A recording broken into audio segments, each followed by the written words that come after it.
दोस्तों, आज संसद में इकोनॉमिक सर्वे 2025-26 पेश हो चुका है। बजट से ठीक पहले आने वाला ये एक ऐसा डॉक्यूमेंट है जो हमें बताता है कि भारत की इकोनॉमी अभी कहाँ खड़ी है ग्लोबल पोजीशन में, क्या सही चल रहा है और आगे कौन कौन से रिस्क्स दिख रहे हैं हमें इकोनॉमिक फ्रंट पर। बजट से पहले ये सर्वे को दिशा देता है, इसलिए इसे समझना हर इन्वेस्टर के लिए और हर आम नागरिक के लिए बहुत ही ज़रूरी है। और खासकर अगर आप स्टॉक मार्केट में इन्वेस्टेड हैं तो ये इकोनॉमिक सर्वे आपके लिए एक बहुत ही इम्पॉर्टेंट डॉक्यूमेंट हो सकता है अपनी इन्वेस्टमेंट जर्नी प्लान करने के लिए, क्योंकि सर्वे बेसिकली बड़ी अजीब बात कह रहा है। इस बार का जो सर्वे है, अगर आप देखेंगे, एक तरफ ये कह रहा है कि इंडिया की इकोनॉमी बहुत स्ट्रांग है, लेकिन स्टॉक मार्केट अनस्टेबल है। तो सवाल ये है कि ये इक्विटी के लिए अच्छी खबर है या कोई वार्निंग है जो ये इकोनॉमिक सर्वे लेकर आया है। आज हम हेडलाइंस डिस्कस नहीं करेंगे इस इकोनॉमिक सर्वे की, हम डीप डाइव करेंगे इस इकोनॉमिक सर्वे के डॉक्यूमेंट में इन्वेस्टर के पर्सपेक्टिव से, स्टॉक इन्वेस्टर के पर्सपेक्टिव से, ताकि वो इस इंपॉर्टेंट डॉक्यूमेंट्स को इजीली समझ सके और वो पॉइंट्स ग्रैस्प कर सके। वो पॉइंट हम आपके सामने लाएंगे जो आपके इन्वेस्टमेंट पर्सपेक्टिव से ज़रूरी हैं आपको समझना। दोस्तों, आखिरी तक ज़रूर बने रहिएगा, क्योंकि इकोनॉमिक सर्वे आपको समझना ही पड़ेगा अगर आप 2026 की इन्वेस्टमेंट जर्नी प्लान कर रहे हैं तो। दोस्तों, मेरा नाम है सौरभ सुमन और मैं हूं आपका पर्सनल वेल्थ गाइड और आप देख रहे हैं मेरा चैनल इन्वेस्टिंग विथ सौरभ। दोस्तों, शुरू करने से पहले याद दिलाना चाहूँगा, मैं एक सेबी रजिस्टर्ड इन्वेस्टमेंट एडवाइज़र नहीं हूँ, इसलिए कोई भी निवेश करने से पहले अपने वित्तीय सलाहकार की राय ज़रूर ज़रूर ज़रूर ले लें। दोस्तों, ये इकोनॉमिक सर्वे कई पार्ट्स में है और मैं वन बाय वन सारे पार्ट्स डिस्कस करूंगा और साथ ही साथ ये भी डिस्कस करूंगा कि ये किस तरह रेलिवेंट है आपके स्टॉक मार्केट इन्वेस्टमेंट के डिसीजन में। पहला पार्ट जो कहता है कि India is a very strong economy. Strong economy होने के बावजूद ये ज़रूरी नहीं है कि स्टॉक मार्केट आपका स्ट्रेट लाइन में चलेगा।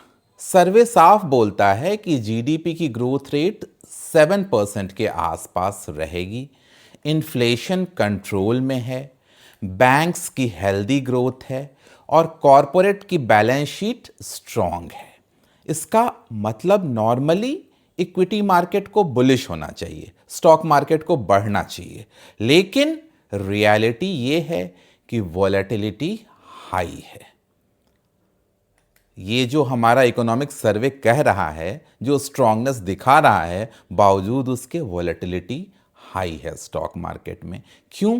क्योंकि फॉरेन इंस्टीट्यूशनल इन्वेस्टर्स कॉशियस हैं इंडिया के बारे में, they are not very much optimistic.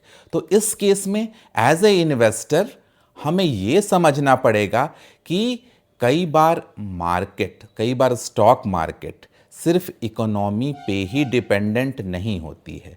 कई बार इकोनॉमी आगे भागती है लेकिन मार्केट पीछे रह जाता है। So this is not a guarantee that if economy is progressing your stock market will also boom. Second part पे आते हैं इकोनॉमिक सर्वे के, जो कहता है ग्लोबल रिस्क्स। और ये ग्लोबल रिस्क पे हमारा स्टॉक मार्केट बहुत हद तक डिपेंडेंट है। सर्वे 2026 के लिए 3 ग्लोबल सिनेरियो देता है, स्पेसिफिकली मेंशन्ड है इस डॉक्यूमेंट में। और तीनों ही जो सिनेरियोज हैं उसमें जो चीज़ें कॉमन है वो मैं बताता हूँ।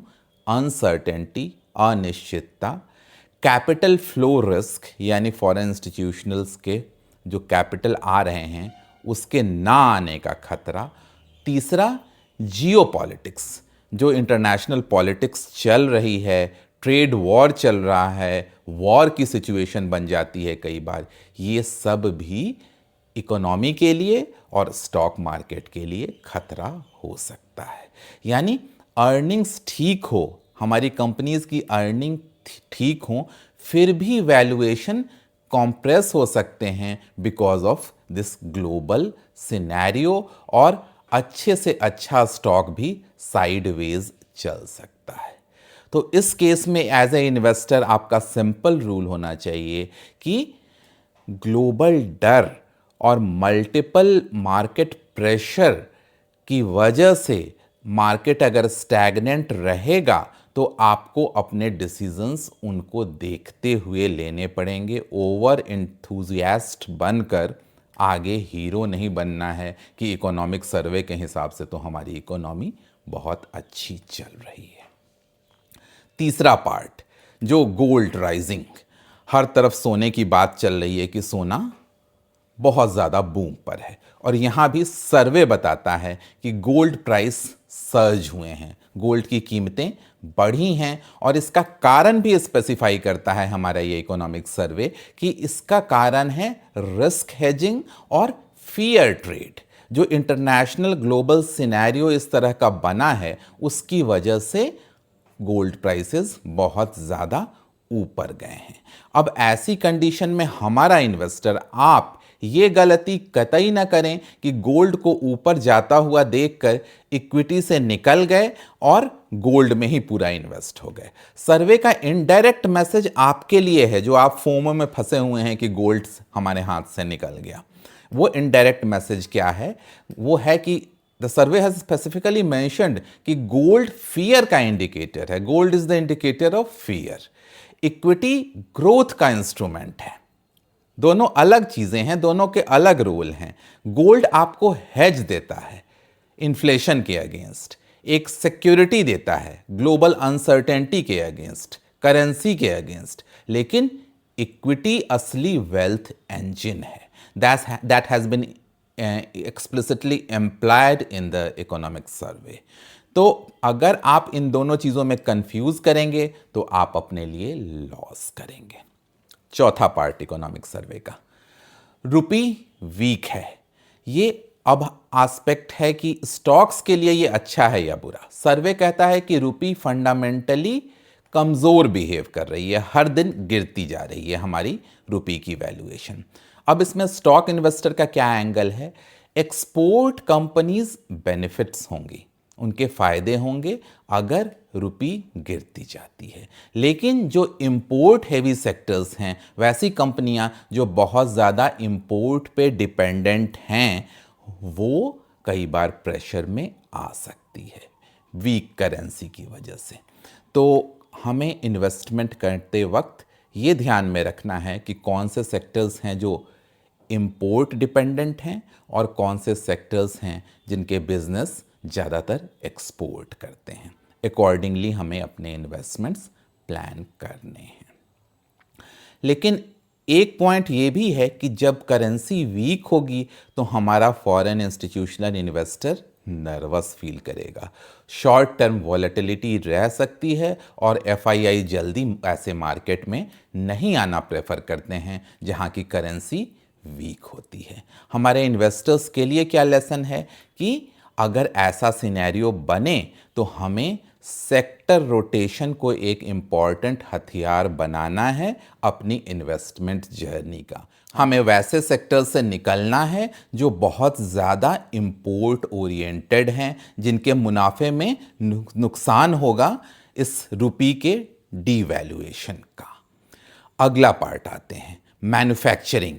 ये लॉन्ग टर्म इक्विटी स्टोरी हो सकती है और इस सर्वे का सबसे स्ट्रॉन्गेस्ट पॉइंट है कि करेंसी स्टेबिलिटी सर्विस सेक्टर से नहीं आती है, मैन्युफैक्चरिंग से आती है। अगर मैन्युफैक्चरिंग बेस स्ट्रांग होगा तो हमारी रुपी भी स्ट्रांग होगी। और इसका स्टॉक मार्केट में क्या इम्प्लीकेशन होगा? अगर कैपेक्स साइकिल गवर्नमेंट समझ रही है कि इम्पॉर्टेंट है तो government infrastructure, logistic, MSME ecosystem, इन सब पे इन्वेस्टमेंट करेगी, इस पे ध्यान देगी। और अब इन्वेस्टर को सिर्फ ये थीम चीज़ नहीं करना है, आपको अर्निंग की सस्टेनेबिलिटी देखनी है, टिकाऊ होना चाहिए। जिस भी सेक्टर में जा रहे हैं वो अर्निंग लंबे समय तक वैसी कंपनियां बना के रखें।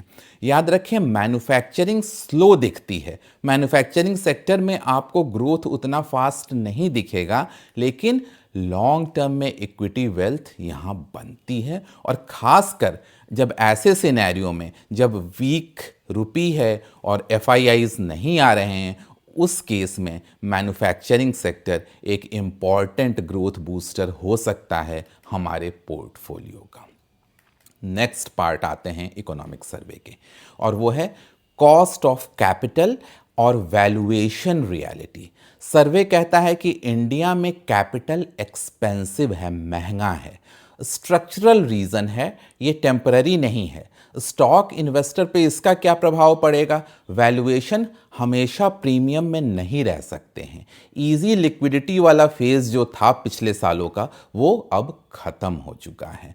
अब इससे आपको करना क्या होगा?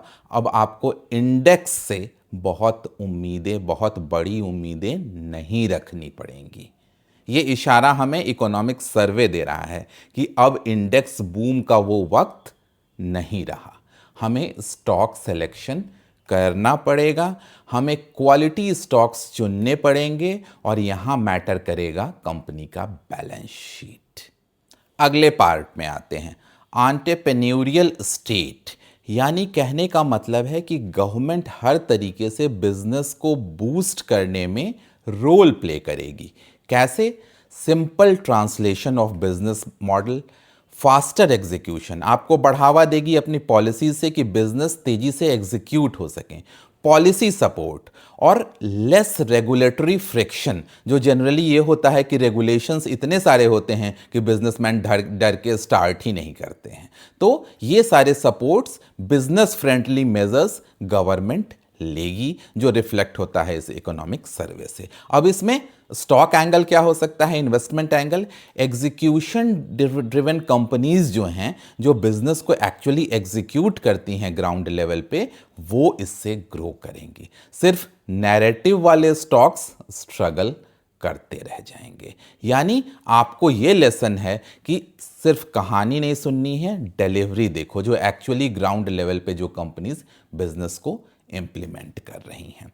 और सर्वे का जो आखिरी बिगेस्ट वार्निंग साइन है इन्वेस्टर के लिए, वो इनडायरेक्टली सर्वे वार्न कर रहा है कि शॉर्ट टर्म कंफर्ट डेंजरस हो सकता है, खतरनाक हो सकता है। इन्वेस्टर की लैंग्वेज में, क्विक प्रॉफिट को चेज मत करो, ओवर ट्रेडिंग मत करो, न्यूज़ बेस्ड इन्वेस्टिंग मत करो। ये सब लॉन्ग टर्म रिटर्न्स को खा जाते हैं। वही पुराना वेल्थ रूल है कि इक्विटी पेशेंस का गेम है।